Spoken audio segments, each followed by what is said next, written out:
ছোট্ট একটা গ্রাম, নাম তার মরাপুকুর। নামটা শুনলেই অনেকেই থমকে যায়, ভাবে এই পুকুরে বুঝি কেউ মরেছিল, তাই এমন অদ্ভুত নাম। কিন্তু আসল সত্যিটা কেউ জানে না।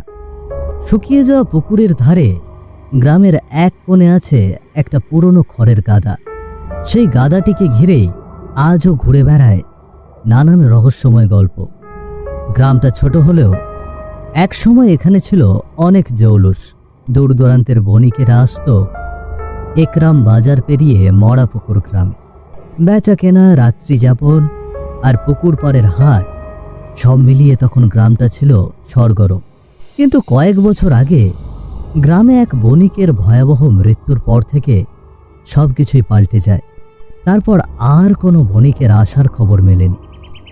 সকালের আলোয় মরাপুকুর গ্রামটা যেন একটু নিঃশব্দ। রঙিন বাড়ির উঠানের মাঝখানে কাঠের চেয়ারে বসে আছেন গ্রামের মোড়ল হেমচন্দ্র। চায়ের কাপ হাতে ধোঁয়া উড়িয়ে চুমুক দিচ্ছেন আস্তে আস্তে। চায়ের কাপে চুমুক দিতেই তার চোখে জল চলে আসে। বাড়ির ফটকের বাইরে, যেখানে একসময় সকালেই লোকজনের আনাগোনা লেগে থাকত, হাটের কথাবার্তা, বণিকদের গাড়ির শব্দ, গরুর ঘণ্টা, হাসির কলরব। মোড়ল মশাই একা বসে ভাবছেন, কপালের ভাঁজে যেন জমে আছে পুরনো দিনের চিন্তা। আহ, কি ছিল এই গ্রামটা! ওই হুল্লোড়, আনন্দ, মানুষের ভিড়।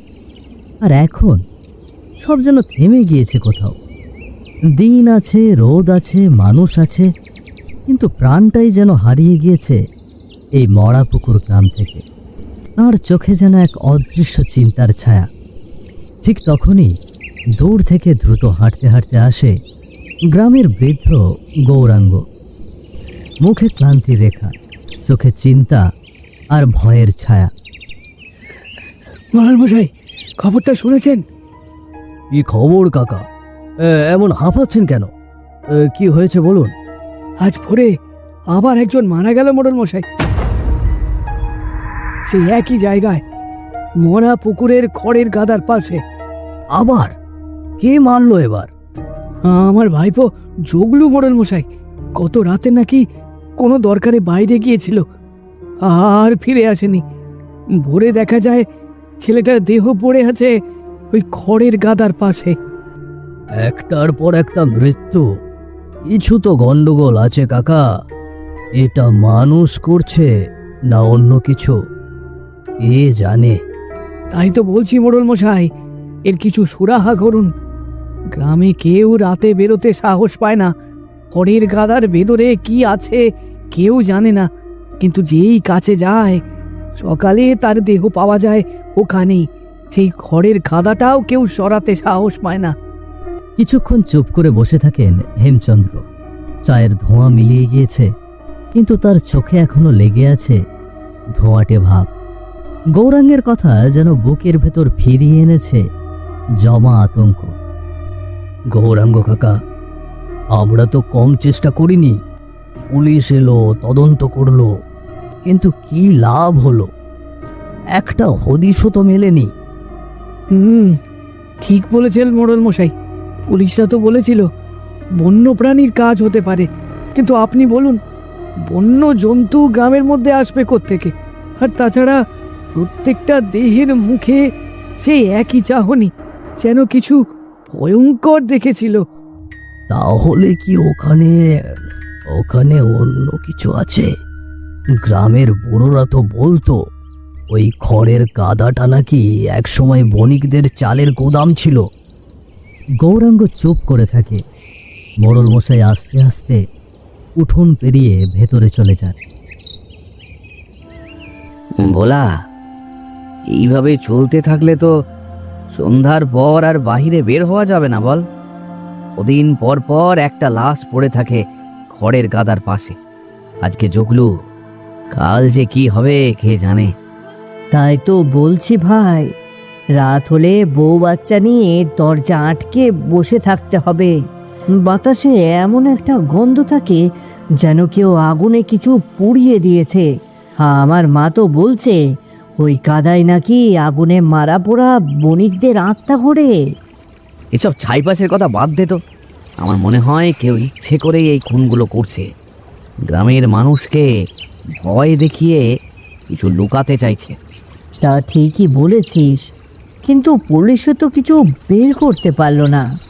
তাহলে মানুষ না কে করছে এগুলো? তা জগলুর দেহটা দেখেছিস? চোখ দুটো একদম খোলা, মুখে কেমন হাবভাব, যেন কিছু দেখেছিল ভয়ানক। হ্যাঁ শুনেছি, আমার কাকা বলছিল তার গায়ে কোনো ক্ষত ছিল না, কিন্তু চোখে মুখে ছিল ভয়ের ছাপ, আর শরীর থেকে পোড়া ছাইয়ের গন্ধ। এটা মানুষ করে নাকি? হ্যাঁ, কাল রাতেই আবার খড়ের গাদার পাশে বিশু কাকা একটা কালো ছায়া দেখেছে নাকি। চাঁদের আলোয় নাকি দেখা যায় গাদার ভেতরে কিছু নড়ছে, যেন কেউ ভেতর থেকে নিঃশ্বাস নিচ্ছে। শুনে আমার গা শিউরে উঠেছে রে ভাই। মোড়ল মশাই নাকি আজ কিছু করতে যাচ্ছেন শুনেছিস? দেখি না কি হয় আজ। দিনের আলোটা যেন আজ ক্লান্ত, আস্তে আস্তে গা ছেড়ে দিচ্ছে পশ্চিমের দিকে। মরা পুকুরের ধারে দাঁড়িয়ে আছে একটা বিশাল খড়ের কাদা, আর তার সামনেই শুকনো ঘাসের ওপর পড়ে আছে জগলুর নিথর দেহ। চারপাশে জমে উঠেছে গ্রামবাসীদের ভিড়। কেউ ফিসফিস করছে, কেউ এক চুলো এগোতে সাহস পাচ্ছে না। মোড়ল হেমচন্দ্র দাঁড়িয়ে আছেন স্থির, মুখে তার গম্ভীর ভাব। পাশে গৌরাঙ্গের চোখ ফুলে গিয়েছে কান্নায়, আর দিনু ও ভোলার মুখে আতঙ্কের ছাপ যেন জমে থাকা মেঘের মতো ভারী। এই চেহারাটা দেখুন মোড়ল মশাই, একদম আগের লাশগুলোর মতোই। চোখ দুটো একদম খোলা, মুখ ফ্যাকাচে, ঠোঁট শুকিয়ে গেছে। হ্যাঁ কাকা, আমি কাছ থেকে দেখেছি। তার মুখের ভেতরটা যেন কালো হয়ে গিয়েছে, অথচ শরীরে কোনো আঘাতের দাগ নেই। এভাবে একটার পর একটা মৃত্যু, কে মারছে ভাবে আমাদের গ্রামের লোকজনকে? কিসের ছায়া পড়েছে এ গ্রামে? আমি কিছুই বুঝতে পারছি না। এই গাদাটা কি শুধু খড়ের, নাকি এর ভেতর অন্য কিছু আছে যেটা রাত্রি নামলেই জেগে ওঠে? হয়তোবা কিছু আছে মোড়ল মশাই, সেটারই একটা বিহিত করতে হবে। এই সব মৃত্যু একেবারে স্বাভাবিক মৃত্যু নয়। সবাই তখন জগলুর নিথর দেহের দিকে তাকিয়ে দাঁড়িয়ে আছে নীরবে। বাতাসে হালকা ধুলো উড়ছে, খড়ের গাদার ফাঁক দিয়ে সূর্যের শেষ রশ্মি পড়ছে মাটির ওপর। কেউ কথা বলছে না, শুধু দূরের গাছের ডাল থেকে ভেসে আসছে কাকের ডাক। ঠিক তখনই পেছন দিক থেকে একটা গম্ভীর কণ্ঠ ভেসে এলো। হ্যাঁ হ্যাঁ দাদা, ঠিকই বলেছেন, এটা একেবারে স্বাভাবিক মৃত্যু নয়। এক মুহূর্তে চমকে উঠল সবাই। গৌরাঙ্গ ঘুরে তাকালো। ভোলা চোখ কুঁচকে দেখল কে এই লোকটা। কেউই তাকে আগে দেখেনি। হঠাৎ করেই উদয় হয়েছে যেন। শুকনো মুখ, চোখে অদ্ভুত দৃষ্টি। বাতাস হঠাৎ যেন থেমে গেল। খড়ের গাদার গন্ধটাও ভারী হয়ে উঠল। আপনি কে? আগে তো আপনাকে এই গ্রামে দেখিনি। আমি আমি জগলুর আত্মীয়, মাস্তুতো ভাই ছিল ও আমার। কাল বিকেলে আমাকে আসার জন্য খবর পাঠিয়েছিল জগলু। আজ সকালে রওনা দেওয়ার কথা ছিল, কিন্তু তার আগে শুনি পথেই দেরি হয়ে গেল। ভাবিনি এসে এমন দৃশ্য দেখব। আত্মীয়, অথচ আমরা তো কোনোদিন শুনিনি জগলুর গ্রামের বাইরে এমন কেউ আছে। ওর ওর মার দিকে সম্পর্ক, তাই হয়তো জানেন না। তাহলে আপনি কাকতালীয়ভাবে খবর পেয়েছিলেন? খবরটা পেলেন কোথায়? কে জানালো আপনাকে? রাস্তায় এক লোক বলল মরা পুকুরে নাকি আজ আবার এক লাশ পড়েছে। নাম শুনেই কেঁপে উঠল বুকটা, তাই আর দেরি করিনি। কিন্তু এটা কি হয়ে গেল জগলুর সাথে? কে করলো এমন? লোকটার গলা শান্ত, কিন্তু চোখের কোণে কোথাও যেন দপদপে আগুন। তার মুখের ভঙ্গি দেখে কারো কারো মনে সন্দেহ জাগে। কেউ আবার করুণার চোখে চেয়ে দেখে তার দিকে। তবু বাতাসে একটা প্রশ্ন ভাসে, সে কে? সত্যিই জগলুর আত্মীয়, নাকি এই অচেনা লোকটার সাথেই লুকিয়ে আছে গ্রামের প্রতিটা মৃত্যুর রহস্য? সূর্য ডুবে গিয়েছে একেবারে। আকাশের পশ্চিম দিকটা লালচে আলোয় রঙিন, আর বাতাসে ধুলো উড়ছে গ্রামের রাস্তায়। চায়ের দোকানের চুল্লিটা কটকট করে জ্বলছে, চা ফুটছে কেটলিতে। দোকানের সামনে কাঠের বেঞ্চে বসে আছে মোড়ল, দিনু, ভোলা আর ভুবন খুঁড়ো। চারিদিক যেন থমথমে, শুধু চায়ের গন্ধ আর বাতাসে আতঙ্কের গুমট ভাব। কেউ জোর করে কথা বলছে না, যেন সবাই কিছু একটা ভাবছে। একই ভয়, একই প্রশ্ন ঘুরপাক খাচ্ছে সবার মাথায়। এই অভিশাপ নেমে এসেছে গ্রামে। এই নে রে, আজ আবার একজন গেল।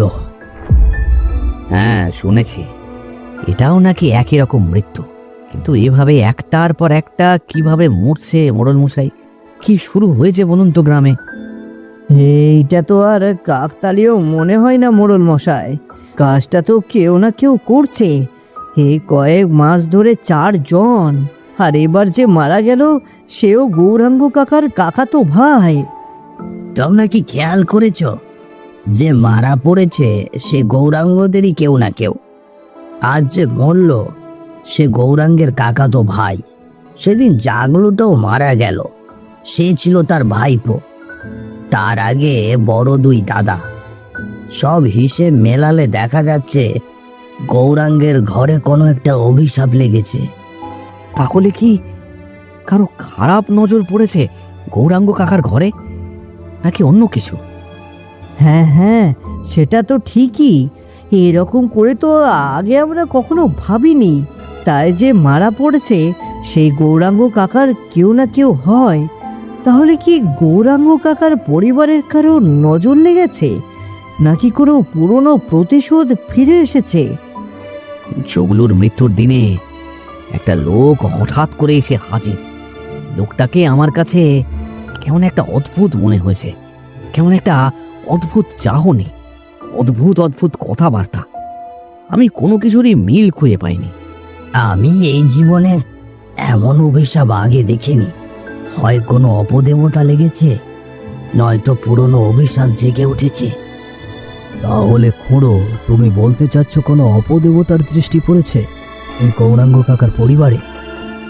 ভূত প্রেত যাই বলো, কিছু একটা তো আছে। রাতে গাদার দিক দিয়ে হাওয়া এলে বুকে ঠান্ডা ঠান্ডা লাগে। আমার চোখেও একবার পড়েছিল ওই খড়ের গাদার সামনে একটা কালো ছায়া, কিন্তু আমি সেই সময় কোনো ভয় পাইনি।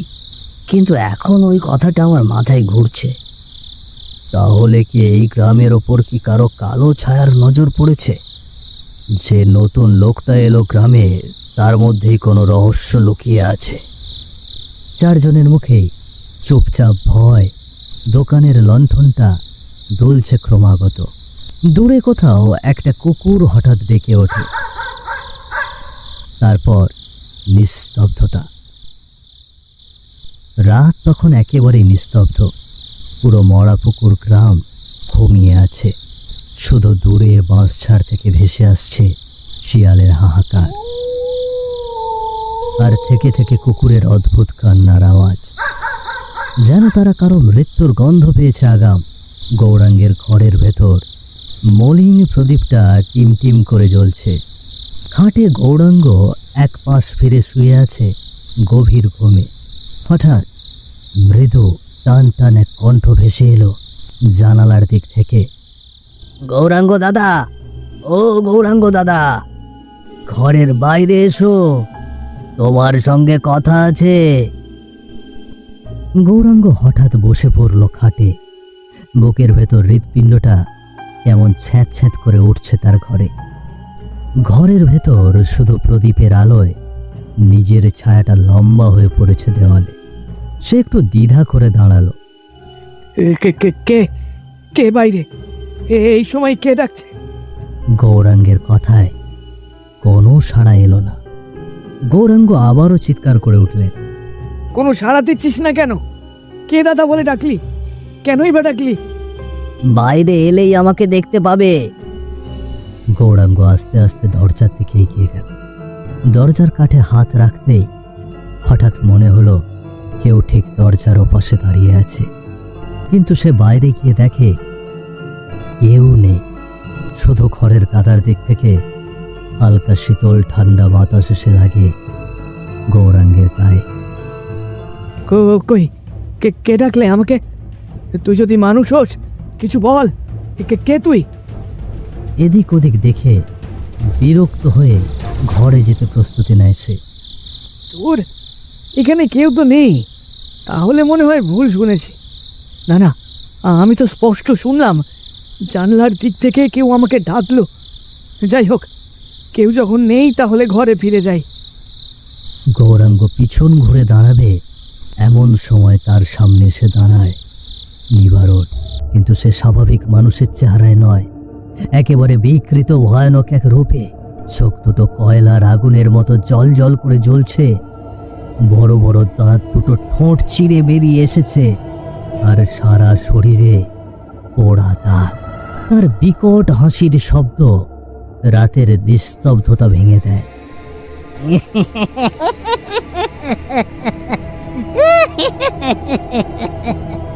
গৌরাঙ্গের মুখ এক মুহূর্তের জন্য ফ্যাকাশে হয়ে যায়। কে কে কে কে কে কে কে কে তুমি? কি চেহারা তোমার? কেন রে গৌরাঙ্গ, চিনতে পারছিস না? আমি রে, আমি সেই বণিক যাকে তোরা আগুনে পুড়িয়েছিলি। ওই খড়ের গাদায় আমার লাশটা লুকিয়ে রেখেছিলি। এতগুলো মৃত্যুর পরেও কি তোর ভেতরে একবারও ভয় হয়নি? একবারও কি তোর মনে পড়েনি ওই খড়ের গাদায় আমার দেহটাকে লুকিয়ে রেখেছিলি? সেই আমি রে, আমি প্রতিশোধ নিতে ফিরে এসেছি।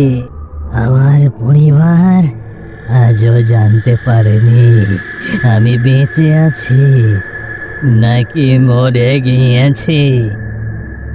তাহলে তুমি এইসব লোকজনকে মেরে ফেলেছো? এ কথা এত দেরিতে বুঝতে পারলি শয়তান? কিছু টাকার লোভে তোরা আমাকে মেরে ফেলেছিলি, কিন্তু আমার আত্মা ফিরে এসেছে। তোদের কাউকে আমি বাঁচতে দেব না। যারা মেরেছে, যারা মরেছে, তাদের আমি মেরেছি। আর আজ তোর পালা। নিবারণের কণ্ঠে ছিল এমন এক অদ্ভুত উচ্ছ্বাস, যেন বহু বছরের লালিত ঘৃণার আগুনে প্রতিশোধ জেগে উঠেছে এক মুহূর্তে। তুমি তুমি কি বলছো? না না না না, আমাকে মেরো না। সেদিন লোভে পড়ে অনেক বড় পাপ করেছিলাম, সে কথা আজ স্বীকার করছি। কিন্তু কিন্তু আমাকে মাফ করে দাও। আমাকে তুমি প্রাণে মেরো না, দয়া করো আমাকে। নিবারণের আত্মা হঠাৎ গর্জে উঠে সামনে ঝাঁপিয়ে পড়ল। তার চোখ দুটি আগুনের মতো জ্বলছে, মুখে বিকৃত হাসি। এক মুহূর্তে তার হাত দুটো গিয়ে চেপে ধরল গৌরাঙ্গের গলা। গৌরাঙ্গ ছটফট করতে লাগলো, দুই হাত দিয়ে মুক্তি পাওয়ার চেষ্টা করলো, কিন্তু সেই হাতের চাপ যেন লোহার বন্ধন। বাতাস ভারী হয়ে গেল, চারপাশের অন্ধকার গাঢ়তর। গৌরাঙ্গ গলার নিচ থেকে এক আর্তনাদ করল, তারপর আবার সব চুপ। নিবারণের বিকৃত মুখে তৃপ্তির ছাপ ফুটে উঠল। ধীরে ধীরে সে গৌরাঙ্গের নিথর দেহটাকে মাটিতে আছড়ে ছেড়ে দিল। হাওয়ায় মিশে গেল পোড়া খড়ের গন্ধ। দূরে কুকুরের কান্নার আওয়াজ ভেসে আসছে। রাতটা যেন আরো ঘন হয়ে এলো। আজ থেকে আমার প্রতিশোধ পূর্ণ হলো। তোদের অন্যায়ের শাস্তি আমি নিজে হাতে দিলাম। এখন আমি শান্তি পেলাম। শান্তি। এই বলে নিবারণের ছায়াটা ধীরে ধীরে মিলিয়ে গেল অন্ধকারে। শুধু পড়ে রইল গৌরাঙ্গের নিথর দেহ। বাতাসে খড়ের গন্ধের সঙ্গে মিশেছিল মৃত্যু ও মুক্তির অদ্ভুত নিস্তব্ধতা। সেই রাতের পর থেকে মরা পুকুর গ্রামের মানুষ আর কখনো খড়ের গাদার পাশে যায়নি, কারণ তারা জানতো যে আত্মা প্রতিশোধ পেয়েছে সে শান্তি পায় বটে, কিন্তু সে কখনো সম্পূর্ণভাবে চলে যায় না।